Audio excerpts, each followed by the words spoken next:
Herkese merhabalar arkadaşlar. Enfes Yemek Tariflerine hoş geldiniz. Bugün sizlere fırında tam bir ana yemek tarifim var. Tavuklu sultan kebabı hazırladım. Çok lezzetli ve de çok doyurucu bir tarif. Mutlaka denemenizi istiyorum. Yapımı ve servisi de oldukça kolay. Sofranıza şık ve lezzetli bir tabak hazırlamak isterseniz tam sizlik diyebilirim. Dilerseniz buyurun tarife hemen geçelim. İlk olarak sotesini hazırlıyorum. Uygun bir pilav tavasına yaklaşık 3-4 yemek kaşığı kadar sıvı yağ alıp üzerine 500 gram kuşbaşından biraz küçük olacak şekilde doğradığım tavuk göğsünü döküyorum. Sonra kapağını kapatıp önce sulanıp sonrasında suyunu çekene kadar kavuruyorum. Tavuk göğsü sotelenirken ben de şimdi tavuğa ekleyeceğim sotelerini doğrayacağım. İlk olarak bir tane soğanı yemeklik olacak şekilde doğramaya başlıyorum.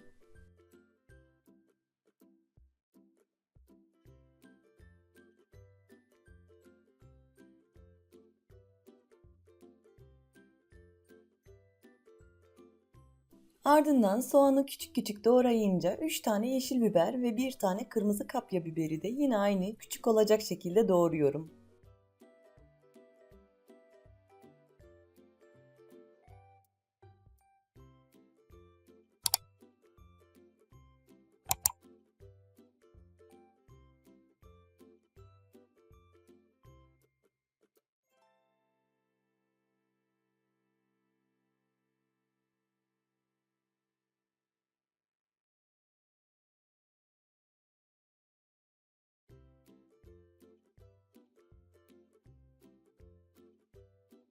Şimdi de artık 2 tane domatesi küp küp doğrayıp tamamını hazırlıyorum.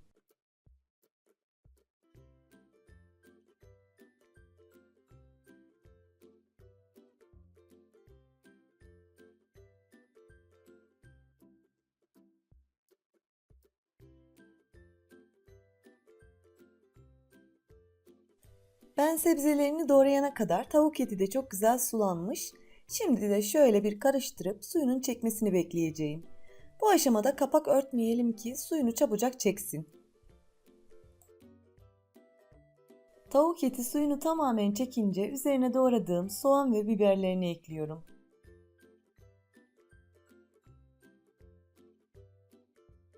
Şöyle bir karıştırıp kapağını kapatıyorum. Sonrasında 2 dakika kadar bu şekilde kavuruyorum. 2 dakika sonrasında soğan ve biberleri biraz yumuşayınca üzerine 1 su bardağı konserve havuçlu bezelye ekliyorum. Ve şöyle bezelyelerin her yerine dağılması için biraz karıştırıyorum. Karıştırınca hiç beklemeden diğer malzemelerini ekliyorum. İlk olarak küp küp doğradığım domatesi, 1 yemek kaşığı domates salçası, baharatları ve 1 tatlı kaşığı da tuz ekleyip güzelce tekrardan karıştırıyorum. Baharat olarak ben tavuğa çok yakıştığını düşündüğüm birer çay kaşığı karabiber, pul biber, kimyon ve kekik ekledim. Baharatlar tamamen isteğinize kalmış. Sizler de sevdiğiniz baharat türlerinden ekleyebilirsiniz. Sotemize artık son olarak da yarım su bardağı su ekleyip tekrar karıştırınca kapağını kapatıyorum. Ve domatesleri yumuşayıp lezzeti birbirine geçene kadar bir 5 dakika pişirip ocaktan alıyorum.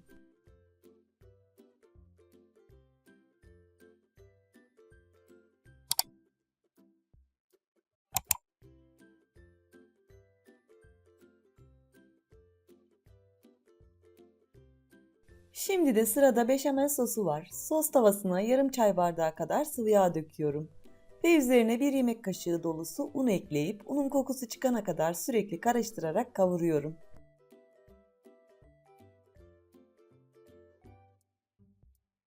Unun kokusu çıkınca üzerine 2,5 su bardağı soğuk süt ekliyorum. Bu aşamada sürekli hiç bırakmadan karıştırmaya devam ediyorum. Ve orta ateşte koyulup kaynamasını bekliyorum.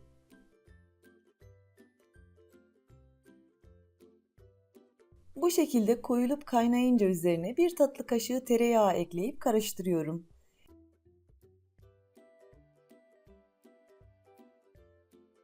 Tereyağı tamamen eriyince son olarak 1 çay kaşığı karabiber ve 1 çay kaşığı tuz ekleyip karıştırınca ocaktan alıyorum. Biraz soğuyunca da kıvamı tam istediğim kıvamı alacaktır.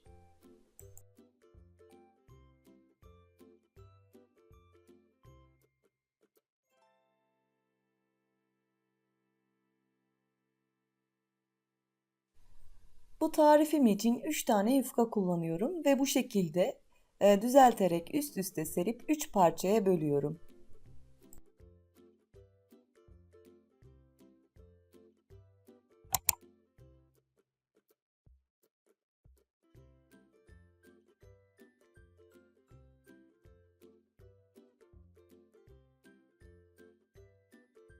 Yufkalarımı da 3'e böldüm ve kullanacağım bütün malzemelerimi hazırlamış oldum. Şimdi artık şekil verip tepsimize dizebiliriz. Ben şeklimi vermek için bu şekilde bir sos tabağı kullanıyorum ve böldüğüm yufkanın bir tanesini alıp içerisine seriyorum. Tabanının 2 kat olmasını istediğim için kenarlarındaki uçlarını ortasına yerleştiriyorum. Sonrasında hazırladığım tavuklu soteden göz kararı 2-3 kaşık bırakıyorum. Ve bu şekilde kenarlarında kalan yufka ile üzerini kapatıp ters çeviriyorum. Böylece şeklimizi de vermiş oluyoruz. Ve her yaptığım sultan kebaplarını da tepsime diziyorum.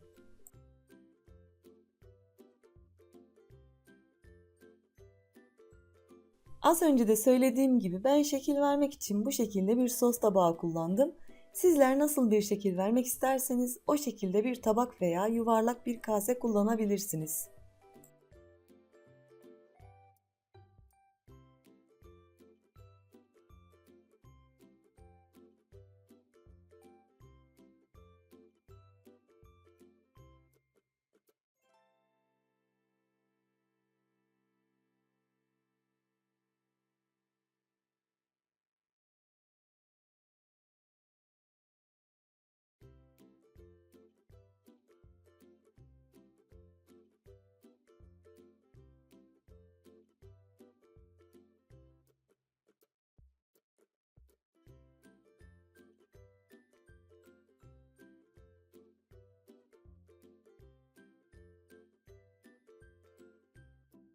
Evet, son kebabı da sarıp tepsimi doldurdum. Benim kullandığım yufka ile soteden tam bir tepsi dolusu kebap oluyor.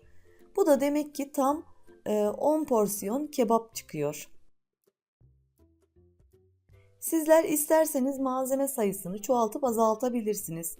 Ayrıca açıklama kısmında da malzemelere bakabilirsiniz. Ben şeklimi verene kadar beşamel sosu da biraz soğuyup istediğim kıvamı almış. Yani çok güzel bir kıvamı olmuş. Ne çok koyu ne de çok cıvık. Üzerlerine sürerken rahatlıkla sürülebiliyor.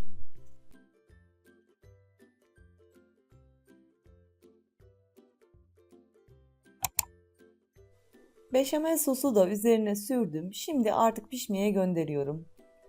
230 derece fırında üzeri hafif kızarana kadar 30 dakika boyunca pişiriyorum. 30 dakikanın sonunda kebabımız bu şekilde kızardı ve fırından aldım. Şimdi de üzerine 200 gram kadar rendelediğim kaşar peynirini serpip fırına geri vereceğim.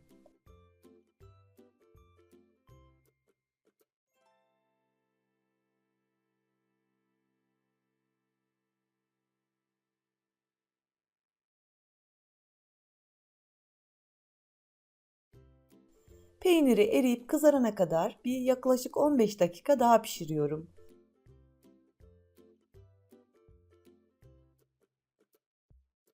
Üzeri böyle kızarınca da fırından alıyorum. Şimdi artık şöyle çıkartıp sizlere içini ve dokusunu da göstermek istiyorum. Tam anlamıyla bir ana yemek oldu. Bu arada sultanlar da ağzının tadını biliyorlarmış. Mutlaka bu leziz yemeği deneyin. Gerçekten lezzeti olsun, görseli olsun tek kelimeyle muhteşem. Üstelik gayet kolayca da hazırlayabilirsiniz. Deneyeceklere şimdiden afiyet olsun. Beni izlediğiniz için çok ama çok teşekkürler. Kanalıma abone olup, yorum atıp, beğenip paylaşırsanız çok mutlu olurum. Bir dahaki tarifimde görüşmek dileğiyle. Kendinize iyi bakın, hoşça kalın.